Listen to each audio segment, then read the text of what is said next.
Hi class, my name is Abby Dumo and I am currently a senior at Nevada State. This is my second to last semester before I started my student teaching, and I'm very excited to see what this class has to offer and the skills that it can teach us for teaching mathematics. So to begin, the very first question is, mathematics is. And for me, it's everywhere in everything we do and used almost every single day. I am currently a preschool teacher and I teach students who are 3 years of age. So it's always a fun time in the class, and even at that age, we teach concepts in regards to math. So my students learn about quantities, shapes, numbers, and colors. So with quantities, my students are constantly counting things out, whether it's toys, their snacks, steps on the playground, the jumps they do in PE. We're constantly putting that in their brain to, understand the quantity of things. As well as shapes. Right now, our students are learning rectangles and squares. Rectangles, squares, and circles, sorry. So even in arts, we go back to what we learned for math, and we utilize like the rectangles and the circles to make a car. So going back to math, we also teach colors, and we try to utilize that color for that day. So during art, we'll make a blue car using the shapes as well. It's a fun time, and I love seeing how even at that young of an age, students understand what mathematics is. The second question is my relationship with mathematics, and just like my peers, it was always challenging. I never had a great foundation when it came to math, and I think that is a very important concept to have. One of my peers had mentioned, a strong foundation is almost crucial to really having that understanding of mathematics.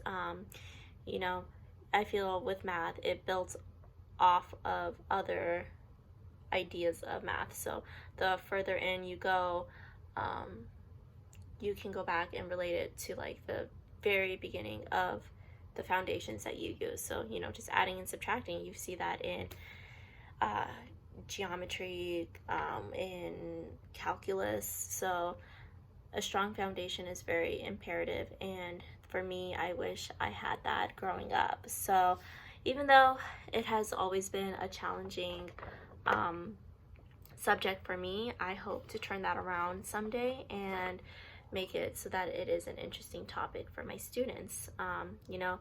I don't think I myself had that teacher who had that passion or that drive to teach math, and I feel that if I did, things might have been different. For me, I'm a very hands-on student, so I would want to utilize more hands-on approaches to engage my students. With that being said, what I would want my students to learn about math or know about mathematics is that it is all around us. So going back to what kind of teacher I would want to be is, someone who is very hands-on and engaging. And for me, I would always question them about, what are some different ways we use mathematics on a daily basis, because for many students, the concept is just in the classroom. It's whatever the teacher puts on a worksheet that day to finish. But that's really not the case. Mathematics is everywhere, and it's in everything we do on an everyday basis. So as mentioned above here, knowing that it's all around us is almost crucial for our students. And I think to build off that foundation is very important. So yeah, like I mentioned before, it is everywhere and in everything we do. So, even though we might be learning what 2 times 2 is or something, you can always go back and, mention that, yeah, we're learning multiplication right now, but when you go home and you cook, the measurements you're using are math related, or just even checking the time is math related. So that way students have an idea that math is around us and it's not this dry concept that so many of us believe that it is. So yeah, that is my wired project for this assignment, and thank you.